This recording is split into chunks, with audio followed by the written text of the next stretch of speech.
ब्रह्मा विष्णु और महादेव की पूजा करने वाला कौन है? इलेक्ट्रॉन प्रोटॉन न्यूट्रॉन को खोजने वाला कौन है? प्रकृति के क्षेत्र में अगर उन अणु और परमाणुओं की खोज करी तो वो मनुष्य ने करी। ब्रह्मा और विष्णु और महादेव को समझा और माना तो वो मनुष्य ने माना।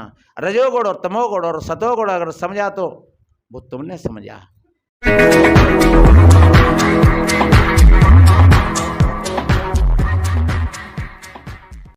गुरु के सुमिरण मात्र सो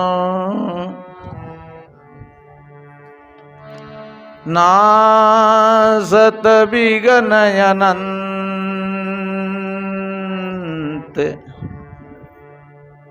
याते सर्वारंभ में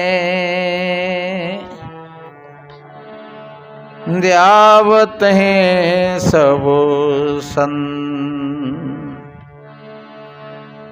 या से सर्वारंभ में ध्यावत हैं सब संत। विश्व वंदनी संत सम्राट सदगुरु कबीर देव मुदमंगल में श्रद्धेय संत समाज, सभी प्रबुद्ध धर्म प्रेमी सज्जन, शक्ति स्वरूपाएं माताएं और बहन, छोटे छोटे बच्चे एवं बच्चियां, सभी को वंदन अभिनंदन करते हुए थोड़ा निवेदन करें। आश्रम के लिए कुछ सेवा है भक्तों की तरफ से। 100 रुपया भक्त रैदास मथुरा, 500 रुपया इंद्रजीत आनंद नगर ग्वालियर, 500 रुपया सतराम नंगला जगत इटावा, 1000 रुपया गौरा देवी और रघुवीर इरादत नगर आगरा यूपी, 251 रुपया सौभाग्य सैनी ग्राम देवली तहसील लावा जिला नागौर राजस्थान, 2000 रुपया राजगुप्ता जिला मोहारी पंजाब, 551 रुपया रामवीर सिंह मोहम्मदपुर जिला बुलंदशहर, 2100 रुपया अनिल कुमार राठी देवी व्यावर राजस्थान, 1100 रुपया सुंदरी देवी ग्राम दामड़ जिला रोहतक हरियाणा, 500 रुपया संतोष कुमार धामड़ रोहतक हरियाणा और 500 रुपया तुषार कुमार ब्यावर राजस्थान और 1100 रुपया सतीश कुमार प्रजापति ग्राम रूंधका नंगला तहसील महुआ जिला दौसा हाल निवास बेगम बिहार दिल्ली, 200 रुपया कप्तान सिंह रेपरा जाट मथुरा यूपी, 1100 रुपया प्रहलाद सिंह और निरोत्तम सिंह गोकुलपुरा पोरसा अम्बा मुरैना, 1100 रुपया कैलाश चंद मुरार ग्वालियर, 500 रुपया फूलवती देवी मुरैना मध्य प्रदेश, 1000 रुपया बद्री प्रसाद वर्मा फरीदपुर लखनऊ कांकोरी यूपी, 200 रुपया राजेंद्र सिंह हरिराम कोपुरा भिंड और 100 रुपया रामबरन हरिपुरा भिंड मध्य प्रदेश।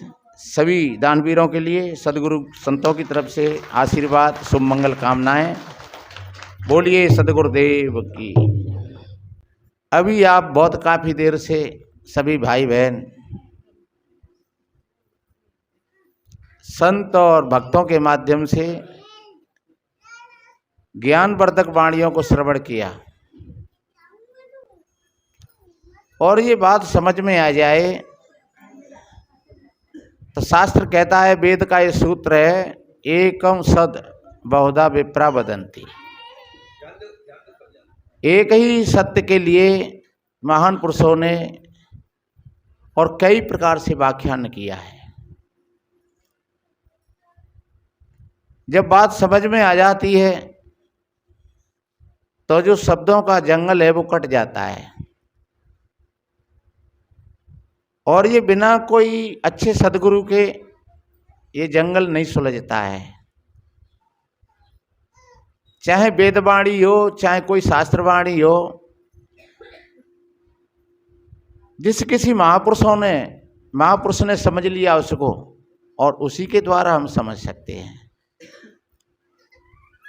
ऐसा कहा है कि वेद उदित बिनु गुरु लखे, और लागत लवण समान, बादल गुरुमुख द्वार है, अमृत तेह दिकान। जैसे समुद्र का पानी खारा होता है, न वो पीने के काबिल होता है, न खेती के काबिल होता है, और उस पानी से अगर आप मकान भी बनाओगे तो उसमें नोना लग जाएगा, जल्दी मकान भी नहीं बनेगा, क्योंकि उसमें नमक है। बहुत दिन हो गए हम बम्बई गए तो हम उसमें नहा लिए तो सारा सफेद शरीर सफेद हो गया एकदम। यहाँ संतों ने कितनी बढ़िया बात कही, जैसे समुद्र का खारा पानी वो किसी काम का नहीं है, लेकिन वही पानी जब बादलों के माध्यम से बरसता है, देखिए, तो वही पानी फिर अमृत बन जाता है फसल के लिए, पशु पक्षियों के लिए, हमारे आपके लिए। वही पानी अमृत बन गया। लेकिन कब बना? जब बादलों की संगति करी। बंबई में 300 किलोमीटर दूर से पानी जाता है, जबकि बंबई समुद्र में है। समुद्र के किनारे पर बड़ी बड़ी कोठियां बन रही हैं, लेकिन वो पानी कपड़ा धोने के लायक भी नहीं है। ये तो उदाहरण है, दृष्टांत है। ऐसे ही हम वेद शास्त्र को, किसी भी वाणी को जब तक हम ठीक अच्छे सदगुरु के सानिध्य में जाकर के नहीं समझ पाएंगे, तब तक वो बात हमारी समझ में नहीं आती है। समुद्र का पानी जब बादलों की संगति करके आता है तो वो अमृत से भी अधिक हो जाता है। ऐसे ही शास्त्रों की वाणी जब सद्गुरु संतों के माध्यम से सामने आती है तो फिर वो छान छान करके और फिर भक्त लोगों के सामने में वो प्रवेश करते हैं। और उनका हृदय ऐसे जानो जैसे कोई बहुत व्याकुल व्यक्ति, प्यास के मारे, भूख के मारे, प्यासे व्यक्ति को अगर 2 बूंद पानी मिल जाती है तो एकदम उसका चेहरा का कमल खिल जाता है। भोजन में कुछ मिल जाता है तो एकदम फिर से शरीर ऊर्जावान बन जाता है। ऐसे ही जब हम उन शास्त्रों की वाणियों को हम सद्गुरु संतों के माध्यम से सुनते हैं तो आपके जीवन में भी वो बहुत औषधि का काम करते हैं, अमृत का काम करते हैं। एक ही सत्य को विद्वान पुरुषों ने कई तरीका से उसको बताया है और समझाया है, और कहीं कहीं उन शब्दों में झगड़े भी हो जाते हैं। अभी कितनी बढ़िया बात अच्छी आप लोग सुन रहे, ये समता की बात। पहले एक बच्ची भजन गा रही थी, सदा शांत रहती है समता के पीछे, समता न रहती विषमता के पीछे, विषमता रहा करती ममता के पीछे, ममता बढ़ाना महामूढ़ता है। सभी संत गुरुजन जो समझा रहे हैं, ये चर्चा बुलाना महामूढ़ता है। बड़े भाग्य से ऐसा अवसर मिला है, निरर्थक बिताना महामूढ़ता है। जहां रह रहे हो निकलना पड़ेगा, नहीं चाहने पर भी चलना पड़ेगा। जिसे त्याग कर हाथ मलना पड़ेगा, यहां मन पसाना महामूढ़ता है। सभी संत गुरुजन जो समझा रहे हैं, ये चर्चा भुलाना महामूढ़ता है। यहां सारी चीजें हमको मिली हैं बरतने के लिए, लेकिन चिपकने के लिए नहीं। उन वस्तुओं से बरतने की बजाय तुम चिपक गए तो समझ लो वो खतरा पैदा हो जाएगा, वो तुम्हारे लिए दुख का कारण बन जाएगी, तुम्हारी समता में विषमता आ जाएगी। कोई भी चीज मिली है वो बुरी नहीं है, पति पत्नी का संयोग है, बहुत अच्छी बात है, लेकिन ईमानदारी के साथ उस संयोग को निभाना चाहिए। चिपकना मत। ये दोनों एक कॉपी है, ये मिले हुए कागज हैं सब के सब, लेकिन चिपके तो नहीं है। और अगर कहीं इनमें वो लग जाए, थोड़ा सा कोई डावल लग जाए या और कोई ऐसा पदार्थ लग जाए तो फिर ये चिपक जाएंगे। तो चिपक जाएंगे तो फिर क्या हो जाएगा, फिर ये फट जाएंगे। तो ये कागज हैं, ये जुड़े हुए हैं, एक से एक जुड़ा हुआ है, लेकिन चिपके नहीं है। ऐसे ही हम भी समाज में एक से एक जुड़ करके रहें, लेकिन चिपके नहीं। अगर चिपक गए तो जैसे ये कागज फट जाता है, ऐसे ही हमारा जीवन भी फट जाएगा। और चिपकने का कारण क्या होता है, उसको हम कहते हैं मोह शक्ति, वासना की शक्ति। जहां अगर ये चीज आ जाती है तो वहां चिपकाहट पैदा हो जाती है, और वहीं से संबंधों में फिर विक्षिप्तता आ जाती है। और संबंधों में विक्षिप्तता आ गई तो तुम सत्य से बहुत दूर चले गए। तो ये मत समझना कि पति है साथ में तो वो माया का रूप है, या पत्नी है तो वो माया का रूप है, पैसा है तो वो माया का रूप है, बच्ची बच्चा है तो वो माया का रूप है। नहीं, ये सब तुमको साधन के रूप में मिली हैं सारी चीजें। आप बड़े बूढ़े हो, बुजुर्ग हो, आपके पास में आपका नाती और नातनी आई गई, समझ लो कि तुम्हारा टाइम पास होगा। तुम कहीं सदमा में भी डूब रहे होंगे और तुम्हारा नाती खिलखिलाता हुआ तुम्हारे पास आ गया तो तुम्हारा सदमा टूट गया और तुमने उठा लिया उस बच्चे को, और तुम बच्चे को लेकर के निकल गए फिर हार में को, गांव में को, और उसने तुम्हारी विषाद, जो तुम्हारे अंदर में जो विषाद था उसको तोड़ दिया। खिलता हुआ फूल और खेलता हुआ बच्चा वो साधन है, तुम बच्चे को नहीं खिला रहे हो। हाँ, बच्चा से तुम खेल रहे हो। अगर बच्चा रोए पड़े एक कदम तो तुम कहोगे जा अपनी मैयों के पास, और तुम चिल्लाओगे दरवाजे से। अगर बाबा होगे तो, अम्मा होगी तो चिल्लाएगी, अरे इसको ले जा, ये बहुत परेशान कर रहा है। और जब खेलता हुआ होगा तब तुम दरवाजे पर लेकर के आ जाओगे, फिर बाहर चले जाओगे, मित्रों के बीच में चले जाओगे, तो तुम कंधा पर रखे हो उसको और तुम खेल रहे हो उससे। ये व्यवस्था है एक प्रकृति की। अगर तुम उससे चिपक गए तो वही चिपकाहट तुम्हारे लिए खतरा पैदा कर देगी।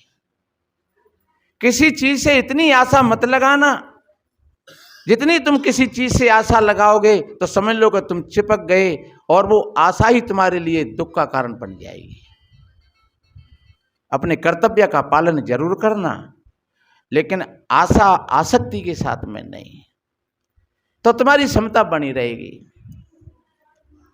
और अगर आशा लगाई तुमने तो आशा के साथ में ही फिर मोह आ जाएगा, और वहीं वो एक दीवार एक बनती चली जाएगी।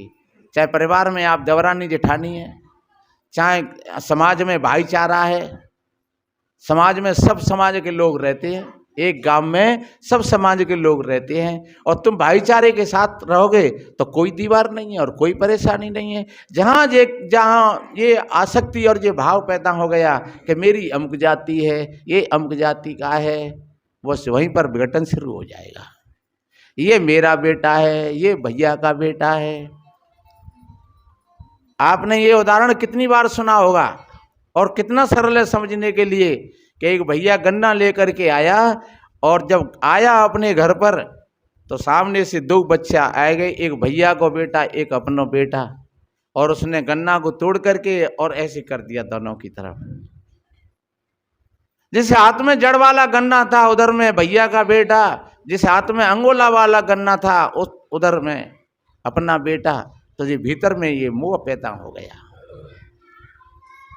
कि ये मेरा बेटा है और ये भैया का बेटा है। तो ऐसे करके जो जड़ वाला गन्ना था वो अपने बेटा को दे दिया, और जो अंगोला वाला गन्ना था वो भैया के बेटा को दे दिया। और भैया कौन से देख रहे हो, भैया ने कही भैया अब तो अलग अलग है जाओ। बोले बात का यार, बोले भैया अलग अलग है जाओ। अरे यार का कोई बात भी तो होगी कि भैया बात कुछ नहीं है, अंटा लग गया। ये अंटा लग गया नहीं तो वो गन्ना ही माया था और न वो बच्चा ही माया था। केवल जो भीतर में जो भाव पैदा हो गया कि ये मेरा है और ये मेरे भाई का है, इसी को मोह कहते हैं। यही है बस मोह। और ये अगर हमारे चित्त में जमा है तो समझ लो कि तुमने बोझ लाद लिया है ऊपर। बाबा तुलसीदास जी ने जहां तक कहा है कि मोह सकल व्याधन कर मूला और तासों पुण्य उपजय भवसूला। और गुरु कबीर कहते हैं कि माया मोयन मोहित कीना ताते ज्ञान रतन हरिलीना। माया मोह बंधा सब लोही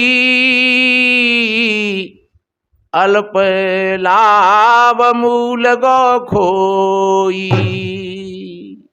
ये माया मोह के बंधन में पूरे संसार के लोग बंधे हुए हैं, इसमें अपने मूल को खो दिया। कबीर जी कहते हैं रतन का जतन कर माटी का श्रृंगार, और आया कबीरा फिर गया झूठा है अहंकार। ये तुम्हारा हृदय है, रत्नों की खदान है। तुम अज्ञानी नहीं हो, मूर्ख नहीं हो, तुम निर्बल नहीं हो, पागल नहीं हो, केवल तुमने उन चीजों को देखा नहीं है, इसलिए तुम निर्धन हो, कंगाल हो। तुमने दूसरी चीजों को अपना समझ करके और अपने सिर पर पुटरिया बांध करके रख ली हैं, इसलिए आप परेशान होते हो। आपके सिर पर बोझ है, अंततः अपने कर्तव्य का पालन करिए बस। फिर प्रत्येक जो जीव आता है वो अपना अपना कर्म संयोग संस्कार लेकर के आता है। जो अपना फर्ज है, जो अपना कर्तव्य है, उसको ईमानदारी से निभाइए तो आपके अंदर में समता आ जाएगी। पत्नी अगर कहे कोई बात तो पति देव को प्रेम से मान लेना चाहिए, और अगर पत्नी कोई अच्छी बात कहे तो पति को मान लेना चाहिए, और पति अगर अच्छी बात कोई कहे तो पत्नी को मान लेना चाहिए। यहाँ कोई दबाव नहीं है किसी का और कोई गुलामी नहीं है, एक सामंजस्य है जीवन का। ये एक लय है। लय जानते हैं, जैसे अभी बाजा बज रहा है, ढोलक बज रही है और कोई गा रहा है, तो जब लय में गाता है कितना अच्छा लगता है, और जब लय कट जाती है तो ढोलक वाले के हाथ रह जाते हैं ठाड़े, हाथ रह जाते वहां के में रखे। लय कट गई, बाजे पे हाथ रखे के रखे रह गए, और शायद गावे वाले ने जी भरम हो जाते हो देख ले कहे कद जान ढोलक बंद जी मोत संग क्यों ना बजाते, जी मोते क्यों पैरों करते हैं, क्यों कि हम उस लय को काट जाते हैं। और कोई एक बार नहीं, चाहे 1000 बार हमारी किसी से झगड़ा हो, लड़ाई हो, लेकिन अगर बराबर में गाने और बजाने के लिए बैठे हैं तो अगर लय के साथ गा रहे हैं तो बजाने वाले के बाप को बजानी पड़ेगी, और बजाने वाला कभी बैठेगा नहीं, क्योंकि उसके अंदर में भी कोई चीज होती है। इसलिए जहां लय कट जाती है सांगीत बिगड़ जाता है, और हमारे जीवन में भी जब लय कट जाती है तो जीवन का सांगीत बिगड़ जाता है। जीवन भी एक सांगीत है, हमने तो इसको बिगाड़ लिया है, क्योंकि हम लय कट हो जाते हैं। लय कट हो गई बात बिगड़ गई, पति पत्नी में द्वंद्व हो गया, लय कट गई। इस लय का ही ना, ये प्रकृति हमारी लयबद्धता में चल रही है, हवाएं चल रही है, बड़े आनंद के साथ हवा चल रही है। जब प्रकृति लय के साथ बहती है तो समझ लो कि संसार का उद्धार होता है, और जब कभी उसकी लय में विकृति आ जाती है तो फिर समझ लो बड़े बड़े विनाश भी हो जाते हैं। कहते हैं भूकंप आ गया, तो वो ले कट गई, बादल फट गए, ले कट गई। हमारे जीवन में भी जब हम ले को काट जाते हैं तो हमारा जीवन भी बिगड़ जाता है। जैसे प्रकृति की जब ले कटती है तो बहुत बड़ा विध्वंस हो जाता है, ऐसे हमारे जीवन की जब ले कटती है तो हमारे जीवन में भी बड़े बड़े विध्वंस हो जाते हैं। पति पत्नी का तलाक हो जाता है, भैया भैया अलग हो जाते हैं, माँ बेटे के संबंध खत्म हो जाते हैं, क्योंकि ले कट गई। अब हम देख लें अपने अपने घर परिवार में, क्या कहीं ऐसी विषमता तो हम नहीं पाल करके बैठे हैं? परिवार में छोड़ो, हमारे मन और इंद्रियों में तो ऐसी विषमता नहीं है कहीं। अगर ऐसी विषमता आपके मन और इंद्रियों में है तो आपको नींद नहीं आएगी, ठीक, आपके भीतर में तनाव बढ़ जाएगा और सब कुछ होते हुए भी आप अशांति का जीवन जियोगे। कोठी है, कार है, बंगला है, खूब बढ़िया, शाम सुबह खाने में पीने में कोई घाटा नहीं है, लेकिन हमने तनाव को पाल रखा है और वो तनाव ने हमारी समता को खत्म कर दिया और वहाँ विषमता पैदा हो गई। यही है बस हमारे जीवन की समता और विषमता। चाहे बाहर हम समाज में ले, पूरे देश और राष्ट्र की लेवल पर हम इसको समझें, हमारे समाज में विषमता है, जातीय समाज की विषमता है। वो फलानी जाति को, वो फलानी जाति को, वो फलानी जाति को, वो फलानी जाति को, वो हिंदू है, वो सिख है, वो ईसाई है, ये विषमता है। अन्यथा अगर देखा जाए तो हम सब, कबीर जी ने कहा है, पंडित देखो हृदय विचारी, को पुरुषा को नारी, माटी का घट साज बनाया, नांदे बिंद समाना, घट बिन से क्या नाम धरोगे, अहमक खोज बुलाना। एक है तुचा हड़मल मूत्रा, एक रुद्र ये गूधा, और एक बुंद से सृष्टि रचिए, को ब्राह्मण को शूद्रा। रजोगुण ब्रह्मा तमोगुण शंकर, सतोगुणी अरि होई, कहें कबीर राम रम रहिए, हिंदू तुर्क ने कोई। कितनी बढ़िया बात कही है, अपने राम में रम जाइए। जब पहले वो बोल रहे थे त्यागी जी के ब्रह्मा और विष्णु और महादेव, ये तीन गुण भी इनको हम बोलते हैं प्रकृति के, रजोगुण तमोगुण और सतोगुण। वैज्ञानिक भाषा में कहें तो हम इलेक्ट्रॉन, न्यूट्रॉन और प्रोटॉन, और पौराणिक भाषा में कहें तो ब्रह्मा विष्णु और महादेव, और आध्यात्मिक भाषा में कहें तो रजोगुण तमोगुण और सतोगुण। ये तीन गुणों की प्रक्रिया है और हमारी जो प्रक्रिया है वो तीन गुणों के भीतर ही चल रही है। पर तीन गुणों को जानने वाला कौन है? ब्रह्मा विष्णु और महादेव की पूजा करने वाला कौन है? इलेक्ट्रॉन प्रोटॉन न्यूट्रॉन को खोजने वाला कौन है? प्रकृति के क्षेत्र में अगर उन अणु और परमाणुओं की खोज करी तो वो मनुष्य ने करी। ब्रह्मा और विष्णु और महादेव को समझा और माना तो वो मनुष्य ने माना। रजोगुण और तमोगुण और सतोगुण अगर समझा तो वो तुमने समझा। तो तुम्हारे अंदर में, तुम शरीर नहीं हो। मैं ये मत समझ लेना कि महात्मा जी कह रहे शरीर की बात कर रहे हैं, अरे शरीर की बात नहीं है।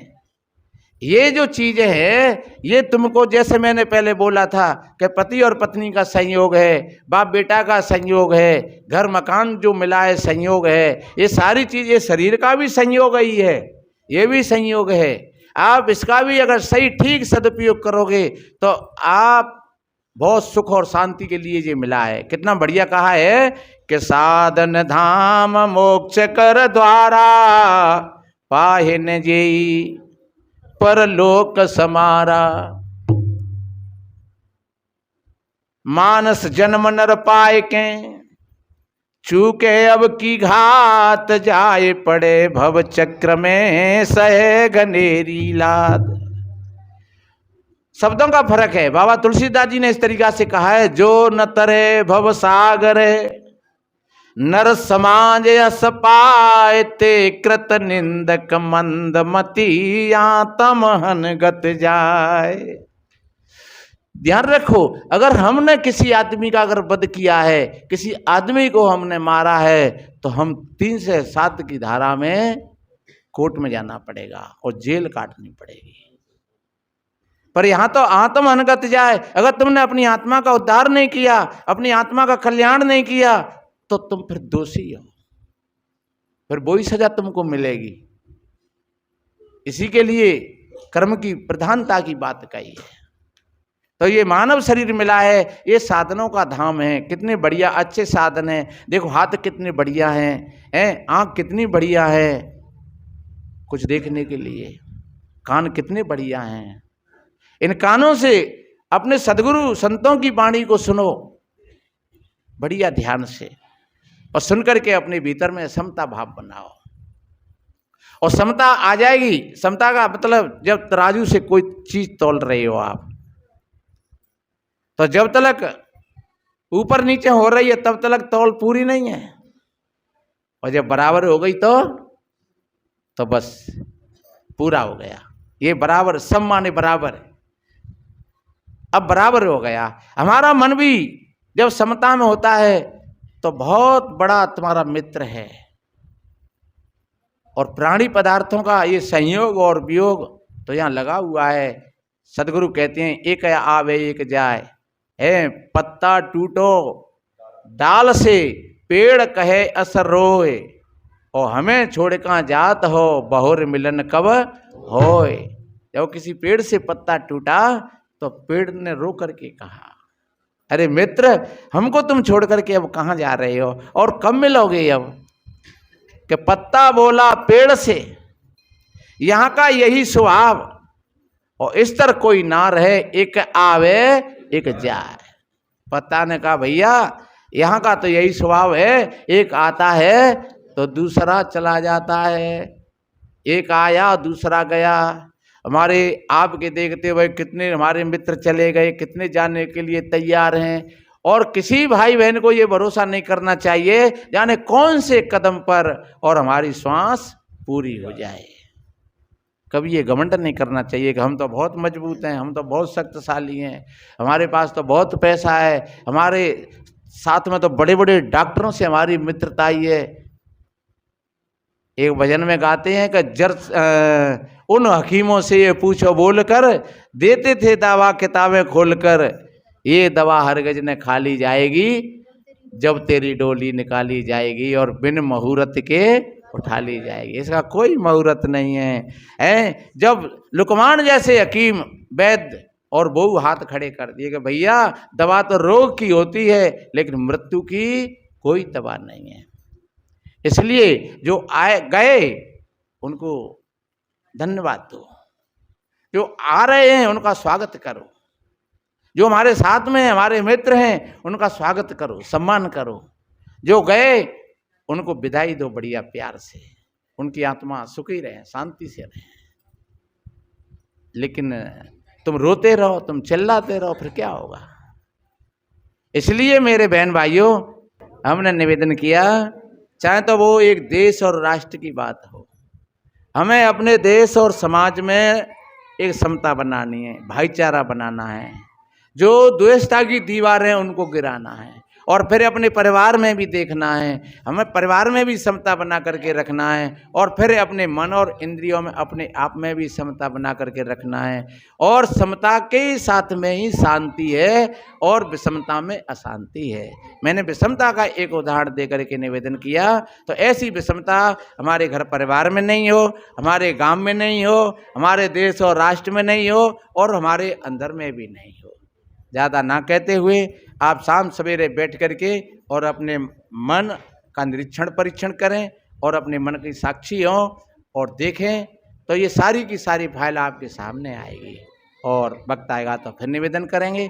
इन्हीं शुभ मंगल कामनाओं के साथ बोलिए सदगुरु कबीर साहिब बंदगी।